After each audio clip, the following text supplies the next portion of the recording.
Alors bonjour à tous, alors casquette Tamiya, sujet Tamiya, on se retrouve pour la 17e vidéo sur le montage, la petite préparation du Tamiya BBX que vous voyez maintenant terminé. Donc ça concerne les étapes 34, 35, 36 et 37, hein, c'est l'assemblage de la suspension arrière qui est particulière parce que c'est des bras tirés.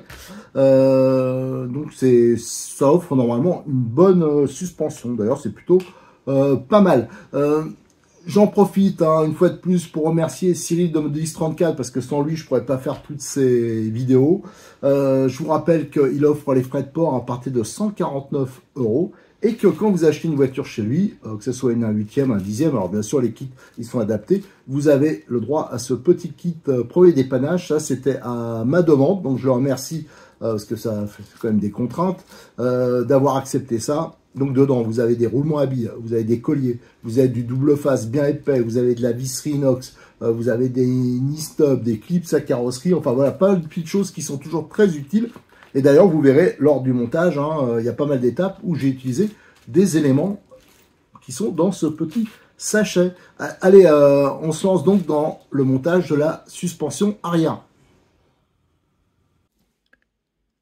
L'étape de montage 34, c'est l'assemblage du bras de suspension arrière droit.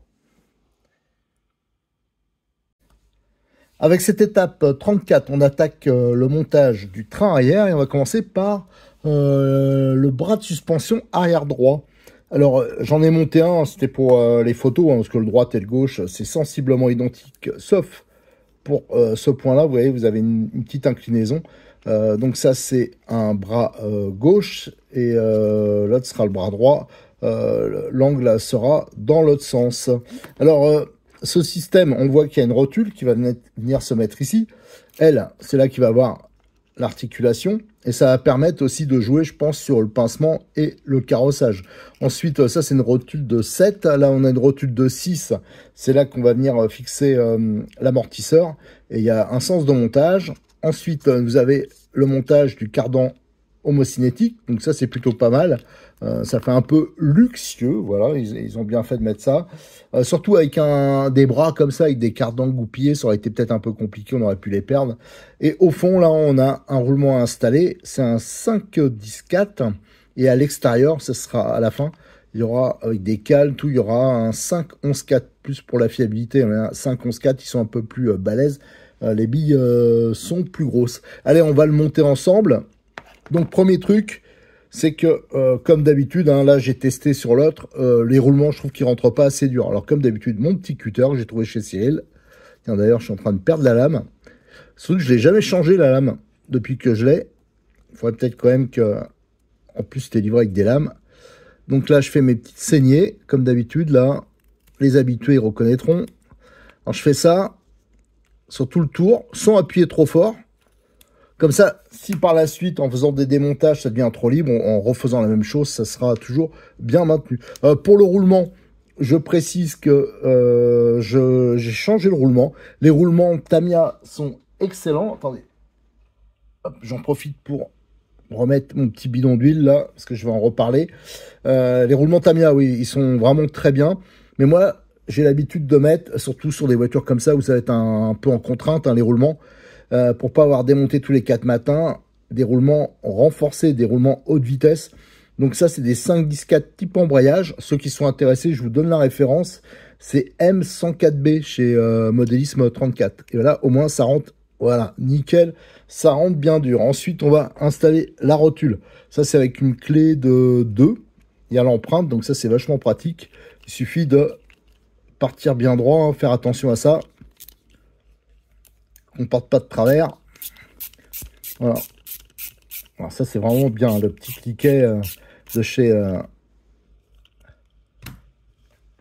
ouais, ça, c'est bon. De chez qui? Mais je me rappelle plus. De chez Lidl. Voilà. Oh, mais pourtant, avec tous les trucs que je présente chez Lidl, en plus, j'y suis allé tout à l'heure. J'ai encore acheté de l'outillage à vous présenter. Ensuite, on a la rotule. Alors, hop.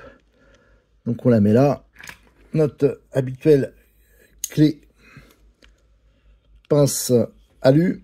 avec le système pour, voilà, hop, ça c'est nickel et ça évite de l'abîmer. Donc la rotule est montée.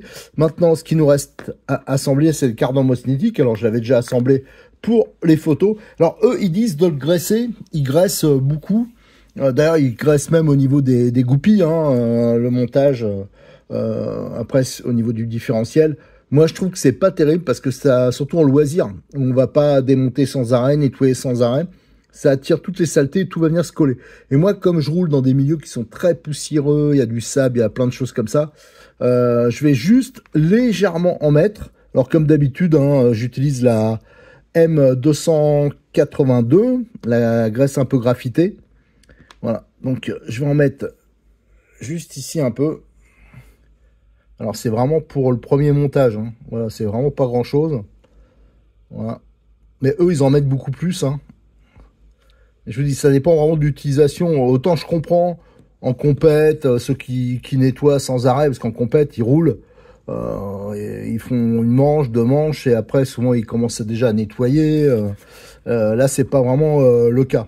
Donc, après, on va mettre notre goupille. Tac. Non, j'étais pas au bon endroit. Voilà, c'est comme ça. J'espère que ça va se monter du premier coup. Voilà, là on est rentré. Et là, on voit qu'il y a des trous. Ça, c'est pour notre Circlips qui est ici. Et là, on voit qu'il y a un petit décrochement. Et ça va rentrer dans le trou. Alors, je suis pas sûr que je vais réussir à le faire comme ça. C'est tout à l'heure, je sais pas que j'ai eu du mal, mais j'ai pas une visibilité extraordinaire. Donc... est-ce que je vais... voilà, ça je m'en doutais, je vais pas y arriver comme ça devant la caméra. Je suis trop loin. Ah, bon, ben j'y arriverai pas comme ça. Ben, vous comprenez le principe. Là, je vais l'enquiller, hein, hors caméra, parce que je peux le rapprocher. Là, je suis vraiment avec les bras tendus à fond. Et j'ai du mal à le faire. Mais il faut rentrer le petit décrochement, là, il faut le rentrer dedans. Et après, à l'aide d'un petit tournevis, on l'enquille sur la goupille. Voilà, c'est fait. Vous voyez, l'embout, là, c'est rentré et ça protège bien. C'est pas que c'est très dur à mettre, mais voilà, si, les bras tendus, c'est un peu compliqué. Et ensuite, on n'a plus qu'à le mettre comme ça. Voilà, ça, c'est bon. Et ensuite, on a le montage de la rotule. Et on voit ici, regardez, là, c'est lisse. Là, il y a une petite saignée. C'est d'ailleurs dans ce sens-là pour, je sais plus quel endroit. Ah oui, c'est pour à l'avant qu'il fallait rentrer, le sens pour rentrer la rotule. Donc là, le côté où il y a la saignée, c'est le côté, on va l'enquiller comme ça.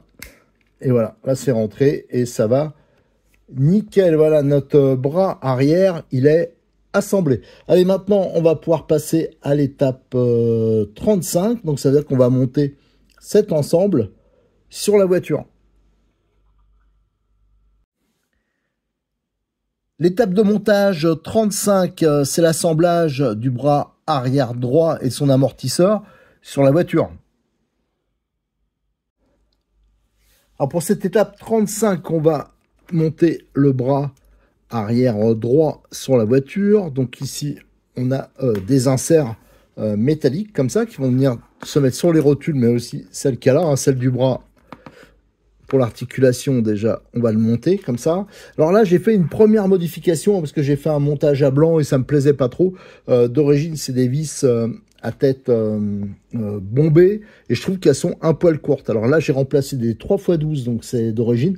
Là, j'ai mis des 3x14 à tête cylindrique. Déjà, ce sera plus fiable en montage. Pour la clé, c'est la taille au-dessus, donc c'est quand même plus pratique. Et là, j'ai mis des 3x14, donc un peu plus grandes. Et je vous donne la référence, c'est M1436. Ensuite, on met... est-ce que j'ai... Non, j'ai pas monté la bague. Ah si, la bague... oui, si, la bague, je l'ai montée. Voilà, je perds la tête. Voilà. Donc ensuite, on a une rondelle qui va venir s'intercaler. Et je rappelle, voilà, je vais le remontrer ici. Mais là, quand on avait monté la cage, il y a un petit nid-stop qui est très plat, qui est prisonnier, là, et c'est là-dessus que va se faire l'articulation. Tiens, en parlant de nid-stop, je rappelle que j'avais modifié au niveau de la fixation, j'avais mis plus long. pour justement ne pas utiliser ces knee-stop plats qui sont difficiles à trouver, hein, c'est pas du tout standard, et au contraire pouvoir utiliser des knee-stop comme ça au niveau de la fixation supérieure qui intègrent la rondelle. Je trouve que c'est beaucoup mieux. Tiens, je vous donne la référence aussi, puisque ces knee-stop, moi je trouve que c'est quasiment indispensable d'en avoir dans sa caisse. C'est la référence M1492, comme ça pas besoin de mettre de rondelle, c'est épaulé. Ensuite, l'ensemble, on va pouvoir le mettre, alors là c'est un problème de place pour moi, le visser dedans. Alors, il est vrai que le montage, je trouve pas hyper sécurisant. Faudra voir en cas de gros choc si ça pose problème ou pas. Alors c'est sûr qu'il faut pas serrer comme un malade. Là, je mets en contact et j'essaie un tout petit peu parce qu'autrement le knee-stop va tourner dedans. Hein. C'est un peu le risque. Et vous voyez, ce système, l'avantage c'est que le bras on peut jouer comme ça pour le carrossage et éventuellement un peu comme ça pour jouer sur le pincement. Ensuite, là, le cardan, il s'était déboîté. Eux, ils disent de graisser à ce niveau-là. Moi, je vous le déconseille si c'est pour du loisir parce que vous allez tout pourrir. Et ça va venir se monter là. Voilà, comme ça. Et on va avoir... Alors ça, je le ferai hors caméra parce que ça va être compliqué. On a le montage là. On a des inserts à mettre pareil dans les rotules. Le même genre d'insert qu'on avait tout à l'heure là. Pour l'articulation sur le châssis. Et ça, les vis, comme ça, là aussi, je les ai changés. J'ai mis des têtes cylindriques pour la même raison, à avoir quelque chose, mais là, j'ai mis des 316. Tiens, d'ailleurs, j'ai pas noté la référence, je vous la donnerai plus tard. Et ça va venir se mettre dans le bras, là, les fixations qui sont derrière ici, hein, que je vous ai montré tout à l'heure. C'est bête, j'ai pas l'autre bras avec moi. Alors, attendez, je vais retourner, parce que c'est vrai que là, c'est pas évident. Voilà, ici, ça va venir se mettre là. Mais là, c'est quand même plus pratique de le faire hors caméra pour moi. Et là, on va pouvoir ancrer l'amortisseur ici. Donc, la rotule est déjà en place. Alors, pareil, pour l'enquiller, je regarde s'il y a un sens. Non, là, il n'y a pas de sens particulier. Et donc, il n'y a plus qu'à... Voilà, je vais faire le montage hors caméra. Et on se retrouve hein, pour voir si c'est bien guidé, si ça semble correct. Alors, la suspension est montée, ça fonctionne plutôt pas mal. Alors, c'est vrai que les bras tirés, le gros avantage qu'il y a, c'est que ça amortit super bien. Sur des pistes défoncées, ça passe plutôt pas mal. Et comme on l'a vu, hein, comme c'est monté sur rotule, donc on peut régler. Sauf que d'origine, c'est pas prévu. Mais vous vous rappelez, quand j'avais monté ça, j'avais failli mettre des pas inversés. Ça c'est la prochaine modif que je vais faire. Je mettrai des pas inversés, comme ça sera réglable dans tous les sens, que ce soit en carrossage ou en pincement. Au niveau de la fixation de l'amortisseur, donc vous voyez, là j'ai mis un knee-stop de 3 épaulé, bon c'est beaucoup mieux. Par contre, il est vrai que là pour l'instant, comme il n'y a pas les raidisseurs ici, hein, il n'y a pas le toit, il n'y a rien, ça a tendance à se déformer grave, mais ça on verra quand tout sera assemblé au niveau de la cage. Au niveau du débattement de la suspension, il semble pas mal, sauf que on n'arrive pas en buter là. Ça veut dire que c'est la noix qui fait buter. Ça aussi, il faudrait, je pense, modifier, mettre un morceau de durite, enfin voilà, une butée pour pas que la suspension elle aille jusqu'en haut et que ça tape quoi. Là, c'est vrai que c'est un peu gênant à ce niveau-là. Attendez, alors là, je le tire complètement. Ouais, quand on est en butée, moi j'ai peur que... regardez, le cardan, c'est peut-être limite. Bon, à voir. Ça faudra... Tiens, d'ailleurs, ça s'est à moitié éjecté. Ah, ça, faudra voir si on peut pas déboîter en suspension maxi. Regardez, là, ça s'est déboîté le cardan, simplement en jouant comme ça. Donc, moi, j'arrive pas à le remettre. Bon, ça, c'est pas grave. Voilà, on finit cet extrait. Voilà, là, c'est bon. Voilà, donc ça, ça, c'est vraiment à surveiller s'il n'y a pas des réglages à faire à ce niveau. J'en ai profité pour bien orienter, il faut bien faire attention, notre vis de purge et surtout le réglage, enfin là, bien orienté, la vis de purge, on s'en fout qu'elle soit derrière ou devant, à vrai dire, mais c'est surtout au niveau du réglage de la bague que ça soit accessible. Donc voilà, ça, c'est pour ça qu'il faut faire le réglage après, et j'ai mis la cote comme ils indiquent de 7 mm, on verra bien après. Allez, maintenant, on va pouvoir passer, ça va être rapide puisque c'est la même chose, à l'étape de montage 36. L'étape de montage 36, c'est l'assemblage du bras de suspension arrière gauche.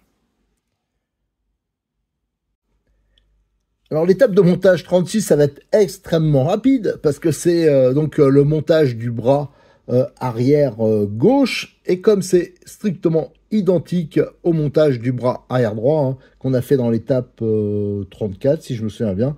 Donc voilà, c'est déjà assemblé. Je l'avais assemblé d'avance pour les photos. Donc il n'y a rien de spécial à dire. On va pouvoir donc passer directement à l'étape 37, donc le montage du bras sur la voiture. L'étape de montage 37, c'est le montage du bras arrière gauche et de son amortisseur sur le châssis. Alors l'étape 37, donc le montage du bras arrière gauche sur la voiture, c'est strictement identique au montage de l'étape 35 du bras arrière droit. Je rappelle juste qu'ils sont un peu différents. La courbure ici, voilà, qui est différente. Donc il y a un bras droit, un bras gauche. Donc là, ça fonctionne nickel. Pareil, là, j'ai fait le même réglage à 7 mm. J'ai orienté la bague comme il faut. Juste une petite info que je n'avais pas pu vous donner lors de l'étape 35, c'était la référence des vis 3 x 16 tête cylindrique inoxydable que j'ai monté. C'est la référence M1437. Voilà pour cette étape. Donc là, ça a été rapide, nickel. Maintenant, on va pouvoir passer à l'étape suivante. C'était, je tourne la notice, l'étape 38. L'étape 38, qu'est-ce qu'on va faire? Je ne m'en souviens plus. Ah oui, on va monter les protections latérales et on va monter aussi la protection, le pare-choc arrière en fin de compte.